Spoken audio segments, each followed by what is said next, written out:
My name is Sawyer Fader, and this is my leatherworking journey, fall personal project 2021.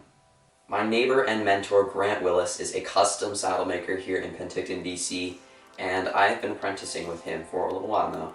So we're going to start this whole thing off with him and how he got started with leather.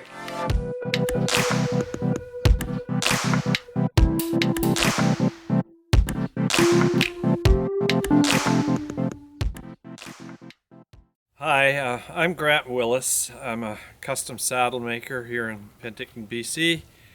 Grew up on a ranch in Caramis and I think got the leather bug really early on, and still have a little hobby farm, but spend most of my days making saddles. I was 16, living on a ranch, and my parents, because I always drew, I was always doing artwork and that, and my parents bought me what was called the Lucky 7 kit from Tandy Leather. I've still got all the tools for my 16th birthday. He really encouraged me, both my parents did, but he right away bought me the hand sewing kit so that I could start fixing, thread that had gone or a rivet that had popped on saddles or shaps or bridles or whatever sort of thing. So yeah, encouragement was great. I started making belts and wallets for friends. That continued after high school when I went to university. We hit the hippie era right then, and everybody was wanting big, wide, plain belts and stuff. So it helped me get through university financially. And it just keeps growing. I started teaching in 1972 in Cranbrook, and right away I set up a little repair shop in my first year in an apartment and the second year in a house, and it was sort of my evening diversion a lot of the time.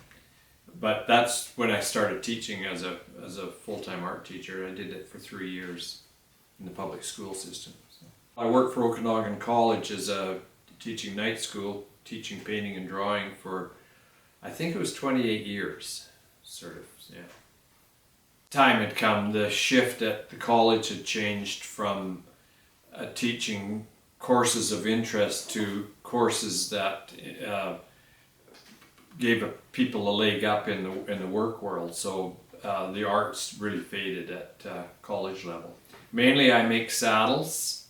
I've got 2 on the go right now and another one pending, and I make related cowboy gear like shaps, bridles, pack equipment, and right now I'm making wallets for Christmas orders. So I never get plain Jane orders, so people always want some tooling and fancy, because this stuff's expensive, so they go for the more expensive. A full tool saddle, you could probably add another 60 hours to that, from design concept to final tooling. The sort of the art of leather, there's the pragmatic part that it helps the income, but I think more importantly it stimulates the creative bug that I've got inside me. I'm always thinking of new ideas, new designs, whatever, and I think to be short about it, it gets me up in the morning. It's me. It's what I do, and it's me, sort of thing. So, yeah. My name is Sawyer Fader. I've been apprenticing with Grant for about 3 months now. Once a week I walk down our street a little ways across this horse field to his shop, and 1 week I will help him around the shop making things for him, and the next week I'll make things for myself, because he's got every tool you could ever imagine. Usually gets me to make things like bridle straps, which can be a long, repetitive process because you do a lot of them in a big batch. So it gives me a lot of experience with that. My hope is that I can learn as much as I possibly can from Grant, and hopefully in the near future make my own business out of this. I've always been artsy and creative, and I love working with my hands, And over the years, I've had a lot of different ideas, business ideas. Always wanted to make kind of a website, an online e-commerce store where I can sell products, but I never really knew what products I would sell. So this gave me a great opportunity. You have to start somewhere though. So I heard there's going to be a winter fair, a craft market coming up. And I only had about a week until the market to make everything that I needed. So I ordered some material, some leather, a couple tools to get started, and got right to work.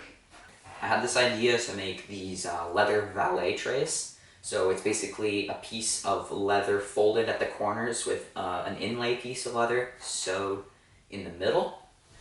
And it's just this nice piece that you can just put on your bedside table or on your desk and throw your phone and keys, wallet in, and it just keeps it all nice and tidy in a little package, and it also just looks really nice. My mom had this idea for leather mason jar cozies. So it's just a piece of leather with a handle on it that slips over a mason jar to make a nice mug out of it. So I got right to work cutting out all the leather for the valet trays, doing all the edges, working on the edges, punching the holes. And then I'd bring them over to Grant's and I would stamp the inlay pieces with a nice pattern, and then I'd glue it on to the main piece and then sew it on with his sewing machine, because that would take a lot of time hand sewing if I didn't do it with the machine. Then I'd bring it home and I'd either dye the leather or I'd oil it and just give it a nice finish. It's great to have this opportunity where I can just walk down the street and there's every leatherworking tool that you could ever imagine right at your fingertips, and with an awesome mentor to kind of teach me the way. Leatherwork for me kind of gives me like this sense of coziness, and just it's really cool to continue this craft that's been going on for thousands of years, and just continuing with it and working with your hands, making things in person, not just on the computer. It's actually happening, it's real. So I just set up a table in my basement next to the fireplace and just started making things.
It was the day before the market. I finally got everything done. I had 9 cozies, 4 valet trays, 2 can cozies, and some bookmarks and keychains. That night I created an Instagram account for myself. I created a name. My mom made a logo on Canva. So I'm Little Mountain Leatherworks on Instagram. Go follow me. like, follow. So the idea just for the Instagram was people had kind of a way to contact me, to find me if they wanted anything custom ordered. That's the way that Grant does it. He doesn't sell anything pre-made. He gets orders from people and makes it to order, completely customized to them. So I wanted to kind of have a page where people could go follow me and contact me if they needed before the market. I also made some business cards. My mom had some business card templates left over from her business, and so I just popped them in the printer, made a logo on Canva, and just pumped out a few dozen business cards, and I just slipped them in with each product that I sold. That night I wrote down a product list with all of my products, how much each one cost, my inventory, how much it cost to buy the leather, all the hours that I put into making it, and I figured out all the costs for each product, made a list. We went to the store, we bought all the packaging, boxes and bags for the cozies and valet trays, and we went and withdrew a float from the bank for change, and it was all ready to go. I was ready for the morning. I've always liked photography and videography. I had a YouTube channel about camping and bushcraft last year during COVID, during quarantine, that I started, and I was really big in that in the summer, working on videos and everything, and I kind of fell out of that a little bit, but this gave me a super great chance to start working with the camera again, taking pictures and video of my products and stuff, and I've always enjoyed that. It's really fun. I really like the idea of product photography, and after watching a lot of Peter McKinnon, I made a little set with props and stuff in my basement in a well-lit room. Just had a few things from around the house to make it more interesting, place some of the cozies there, and snap some photos. Right after I posted the valet trays on Instagram, I immediately got a pre-order for one.